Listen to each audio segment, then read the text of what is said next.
announced his engagement at my promotion dinner. Not before it, not after it, during it, right when my manager had just finished the toast, right when my father was finally about to say something that felt like it might be pride.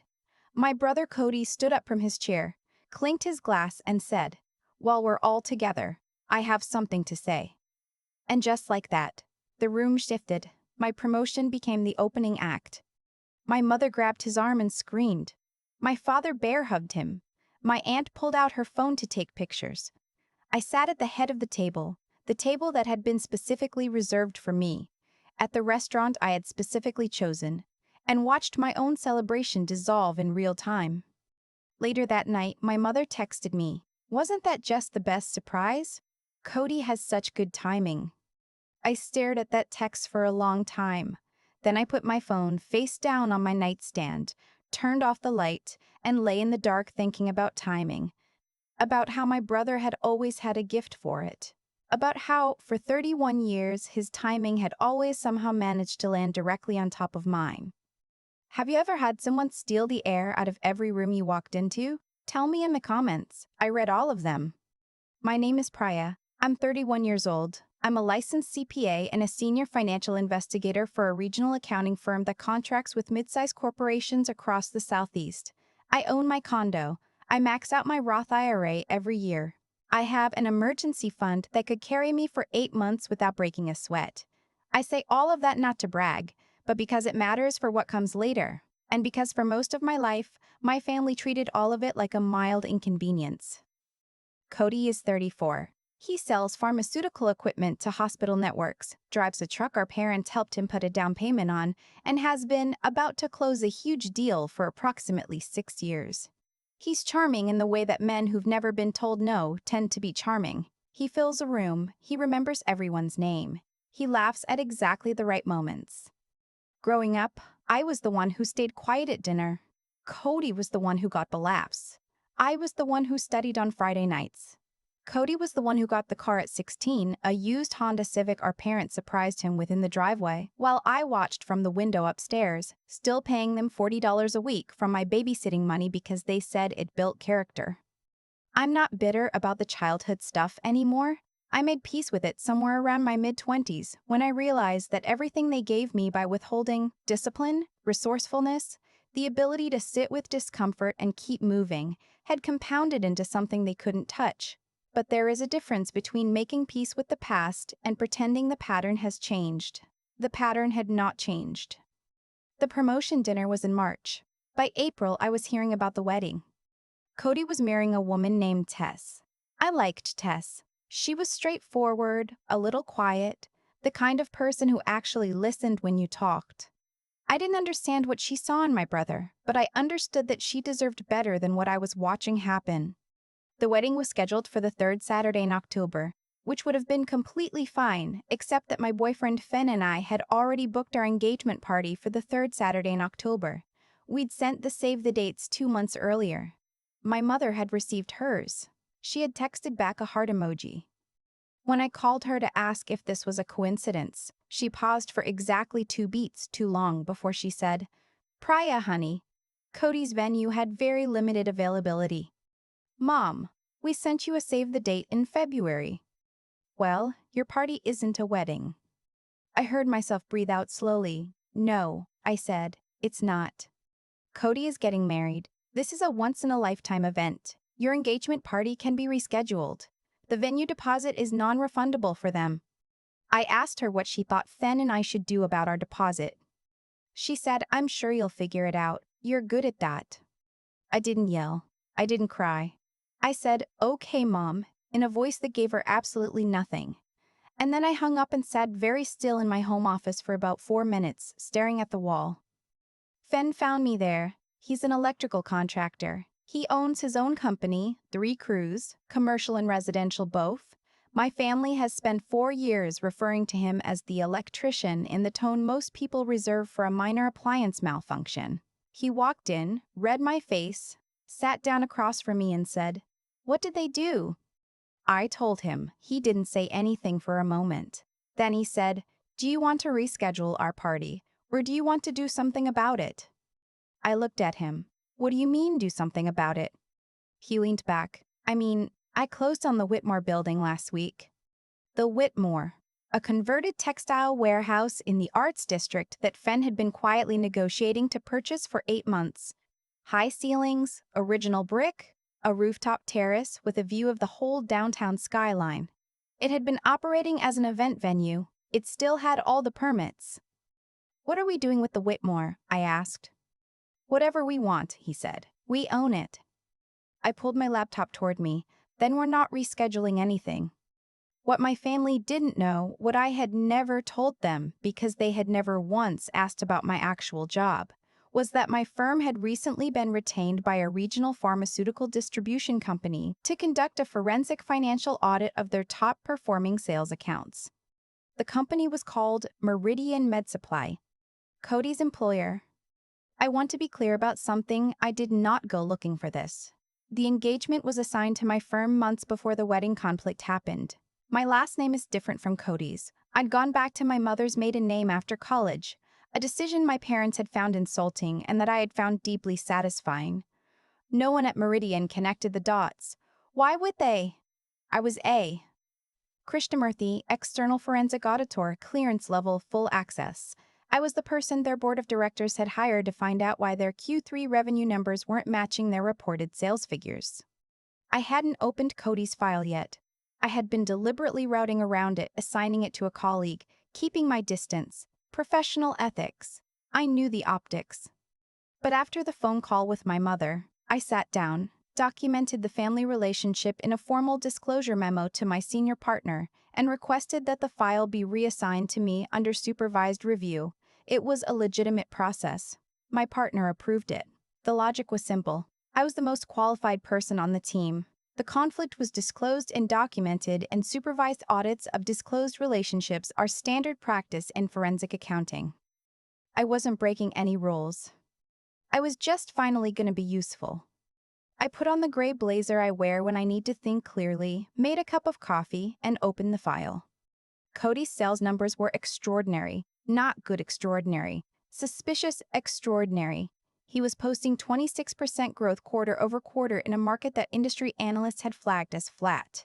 I pulled his top 5 accounts and cross-referenced them with the Secretary of State's Business Registry database, a step that takes about 11 minutes and that people who are committing fraud almost never account for. One of his top accounts, a company called Pinnacle Healthcare Solutions, had been administratively dissolved 18 months ago. Another, Summit Medical Group, was registered to a mail forwarding service in Reno. A third, Keystone Surgical Partners, did not appear in any business registry in any state.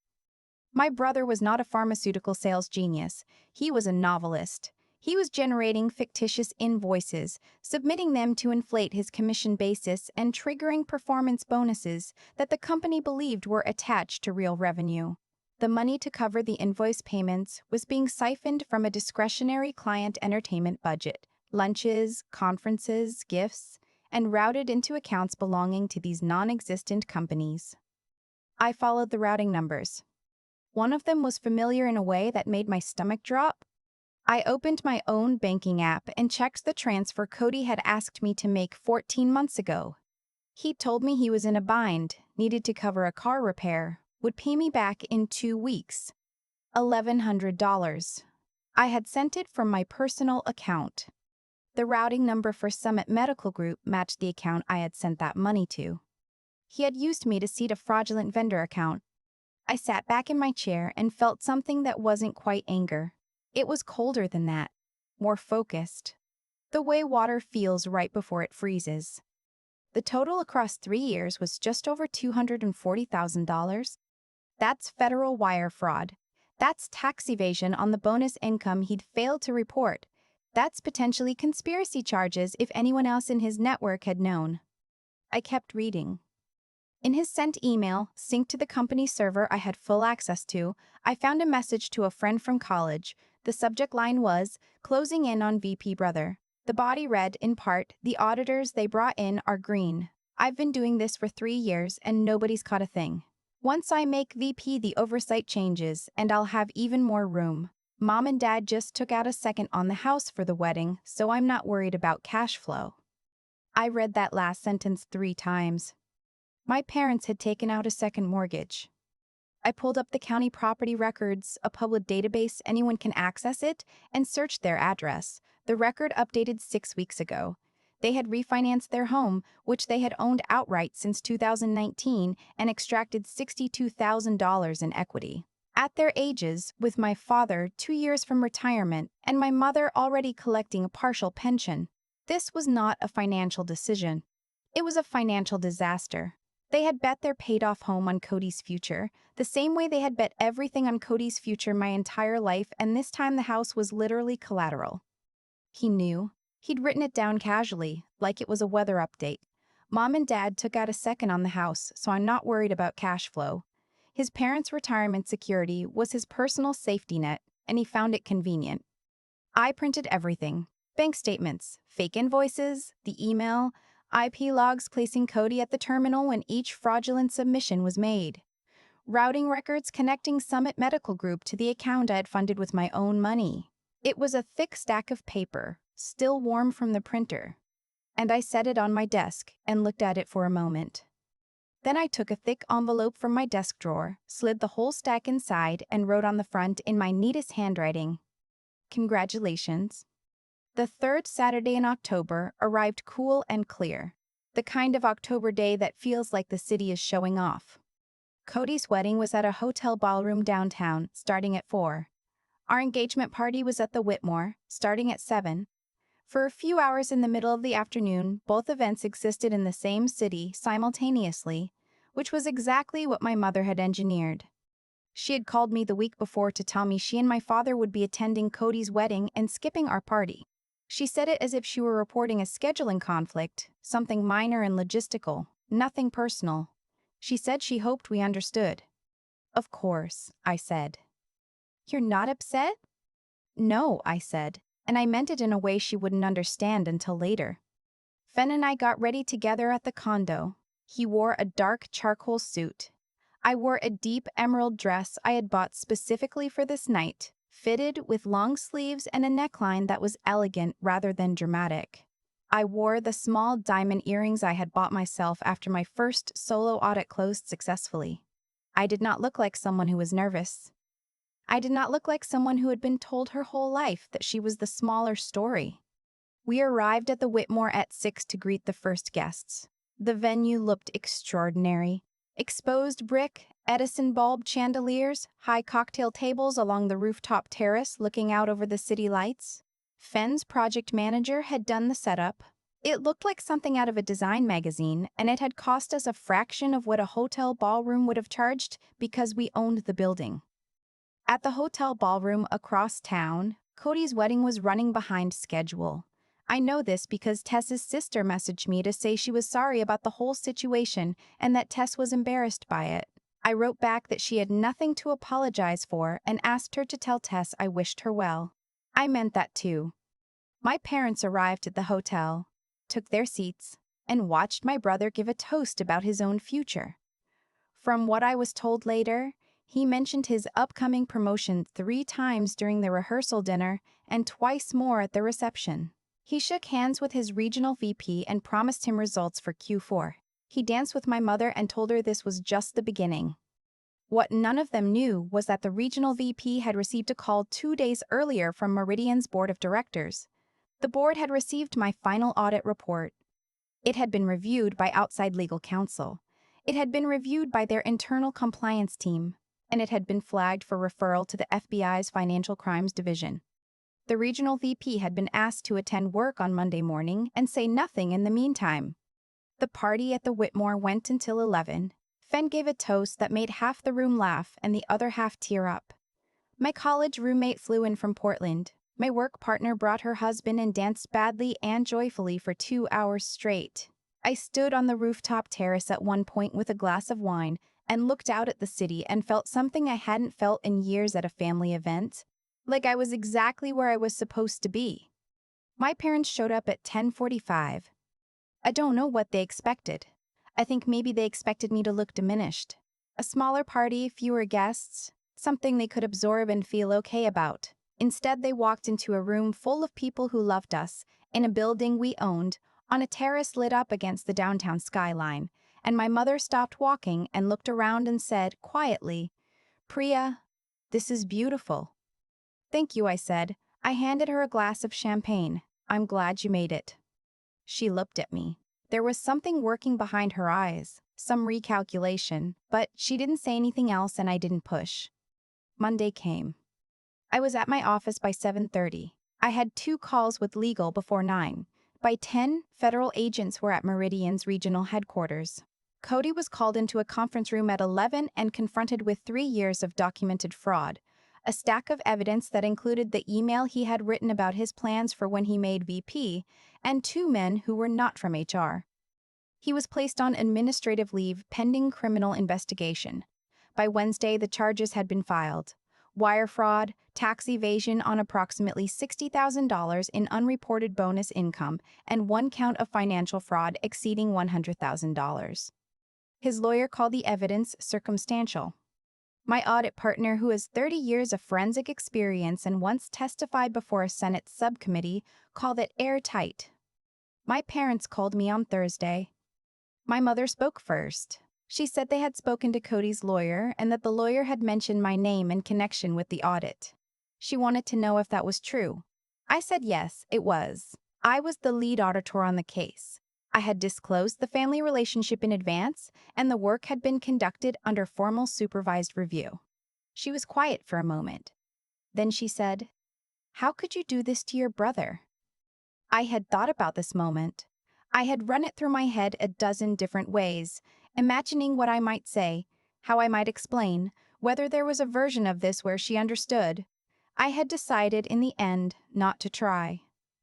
"I did my job, Mom," I said. "I've been doing my job for 9 years. You just never asked what it was."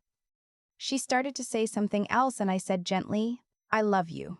I'll talk to you soon." And I hung up.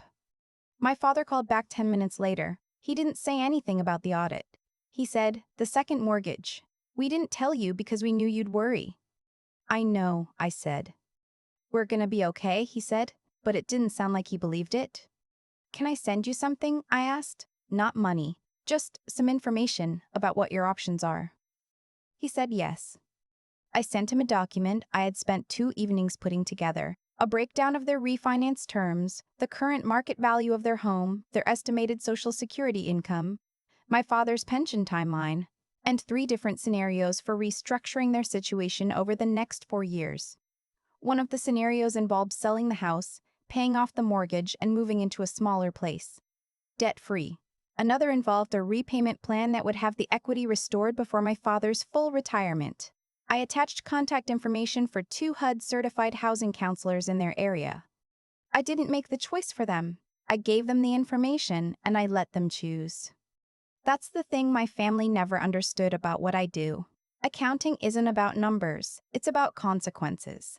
Every financial decision is a story moving forward in time, and the numbers just show you where the story is going. I had been reading those stories my whole life. My parents had just never thought to ask me what I saw. Cody took a plea deal 7 months later. He avoided trial. Restitution was ordered at the full amount, $240,000 plus interest. He was sentenced to 18 months with eligibility for early release. He served 14. His wife Tess filed for divorce 3 months after the charges were filed. I don't blame her. I hope she's okay. Fen and I got married the following June in the garden at the Whitmore, on a Saturday morning when the light came in at an angle that made everything look like something painted rather than real. My parents came. My mother wore a blue dress she bought on her own without asking me if it was appropriate. My father cried during the vows, which surprised me and then didn't. At the reception, my mother found me standing by the bar and said, without preamble, "I owe you an apology, more than one." I looked at her. She looked smaller than I remembered her looking when I was a child, when she had seemed large and final and unchallengeable. "I know," I said. "I don't know how to fix it," she said. "You don't have to fix it all at once," I said. "You just have to start." She nodded. She didn't hug me, which was fine, because we'd never been a family that hugs easily. But she stood next to me for a while, looking out at the room, at Fen dancing badly with his mother, at my work partner refilling her wine, at the room full of people who had shown up for me. And she was quiet in a way that felt, for the first time in a long time, like she was actually looking at what was in front of her. The house I grew up in sold 8 months after my parents restructured. They moved into a townhouse 12 minutes away. No mortgage, lower utilities. A guest room they've already told me is mine whenever I want it. My father retired on schedule. My mother started volunteering at a food bank on Tuesday mornings, which I found out about not from her, but from her neighbor, who mentioned it in passing like it was old news. I drove past the old house once, a few months after the sale closed. There was a minivan in the driveway and a plastic slide in the backyard. Someone had painted the front door a dark red, which looked better than it had any right to. I kept driving. Some things you set down and don't pick back up. Not because they didn't matter, but because you've carried them long enough to know they were never yours to carry in the first place. I spent 31 years trying to earn something from people who had already decided what I was worth. The audit didn't change their minds overnight. The wedding night didn't fix anything on its own. But somewhere between the evidence I printed and the vows I meant, I stopped waiting for them to see me and started just being visible to the people who were already looking. Fenn saw it. My colleagues saw it. The federal investigators who reviewed my work and called it one of the cleaner audit packages they'd received in years, they saw it. That's enough. That has always been enough. I just needed long enough to believe it. I think about the moment my mother said you're good at that, meaning figuring things out on your own, meaning surviving without their help, and how she intended it as a dismissal. What she didn't realize was that she was right. I had gotten good at it. Exceptionally good. And that skill, built entirely out of what they withheld, was the thing that eventually changed everything. That's how consequences work. Not dramatically, not overnight. They accumulate quietly, the way interest does. Every time my parents handed Cody another safety net and handed me another lesson in self-reliance, they were shaping two very different people. They thought they were investing in him. They were also, without meaning to, building me. Cody made choices. He chose to fabricate invoices rather than earn what he claimed. He chose to write that email, casual and careless, treating our parents' financial ruin like a footnote about his own cash flow. He chose to use my $1,100 money I'd lent him in good faith to seed a fraudulent account. None of that happened to him. He constructed it piece by piece over 3 years, and when it came apart exactly the way things do when the foundation was never real, completely and all at once. I made choices too. I disclosed the conflict. I documented the relationship. I followed the process not because I was afraid of getting caught, but because integrity is not something you perform for an audience. It's something you practice when nobody's watching, especially then. I had spent years being invisible to my family. In those years, I had learned to answer to something other than their approval. That habit, that internal compass, was what allowed me to do my job cleanly, even when my brother was the subject. What I've come to understand is that none of this required me to be ruthless. It required me to be honest, prepared, and steady. Those 3 things: the willingness to do right even when it's uncomfortable, the discipline to develop real skill over time, and the refusal to collapse when people tell you that you're less than you are. Those are not dramatic qualities. They don't make for good speeches, but they are the things that actually carry a life forward. I watched Cody's version of success evaporate in a single Monday morning. What I've built has only gotten more solid. I also think about Fenn standing in my doorway asking if I wanted to reschedule or do something about it. The fact that he asked that question, that he saw me clearly enough to know I had options I hadn't spoken out loud, is something I don't take lightly. The people who genuinely see you are worth protecting. I had spent so long trying to be seen by people who had already decided what I was that I almost missed the ones who were looking without being asked. My parents are doing better now. Not perfectly, but better. My father calls on Sundays. My mother told me last month that she's proud of me, in a voice that sounded like it cost her something to say, which made it mean more than it would if it had come easily. We are not all the way repaired, but we are in motion. And motion is enough. I don't know what Cody is doing now. I hope he's building something real, whatever that looks like for him. I genuinely do. But I stopped waiting for his story to change before I got on with mine. Some doors close and you realize, standing in the quiet after, that you're the one who was holding them shut.